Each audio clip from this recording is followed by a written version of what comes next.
India വ്യത്യസ്തമായ മതവിഭാഗങ്ങൾ ഉള്ള ഒരു രാജ്യമാണ്.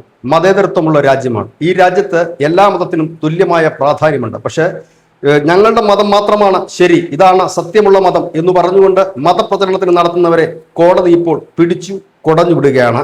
അലഹബാദ് ഹൈക്കോടതി കഴിഞ്ഞ ദിവസം പറഞ്ഞത്, നിങ്ങൾ ഇങ്ങനെ പറയാൻ പാടില്ല, ഞങ്ങളുടെ മതം മാത്രമാണ് ശരിയെന്ന് പറയുമ്പോൾ മറ്റു മതങ്ങളെ അവഹേളിക്കുന്നതിന് തുല്യമാണ്, ഇല്ലെങ്കിൽ ഞങ്ങളുടെ മതം മാത്രമാണ് സത്യമെന്ന് പറയുമ്പോൾ അത് മറ്റു മതങ്ങളെ അവഹേളിക്കുന്നതിന് തുല്യമാണ് എന്നാണ് അദ്ദേഹം പറഞ്ഞത്.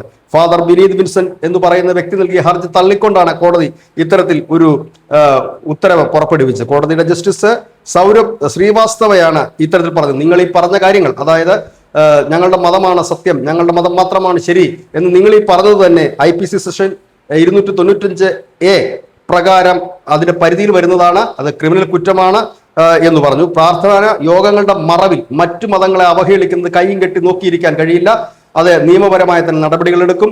എൻ്റെ മതമാണ് ശരിയില്ല, എൻ്റെ മതമാണ് സത്യമെന്ന് പറയുമ്പോൾ മറ്റു മതങ്ങളെ അവഹേളിക്കുന്ന തരത്തിലേക്കാണ് നിങ്ങളുടെ യോഗങ്ങൾ മറ്റും പലതും പോകുന്നത്.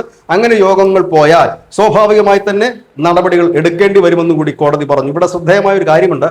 ഹിന്ദു മതം ഒഴിച്ച് ബാക്കിയുള്ള എല്ലാ മതങ്ങളും ഞങ്ങളുടെ മതമാണ് സത്യം, ഞങ്ങളുടെ മതം മാത്രമേ ഉള്ളൂ ശരി, ഞങ്ങളാണ് എല്ലാം എന്ന് പറഞ്ഞ് കൊണ്ട് നടക്കുന്ന ഒരു വിഭാഗം തന്നെയാണ്. ചിലർ 5 നേരം അത് മൈക്ക് കെട്ടി വെച്ച് പറയുന്നു, ചിലർ വീട് വീടാന്തരം കയറി നടന്ന് പറയുന്നു. ഇപ്പോൾ ഒരു കാര്യം വ്യക്തമായി, അങ്ങനെ പറയുന്നത് പോലും IPC സെഷൻ 295A പ്രകാരം ക്രിമിനൽ കുറ്റമാണെന്ന് കൂടി അറിയുക. News desk.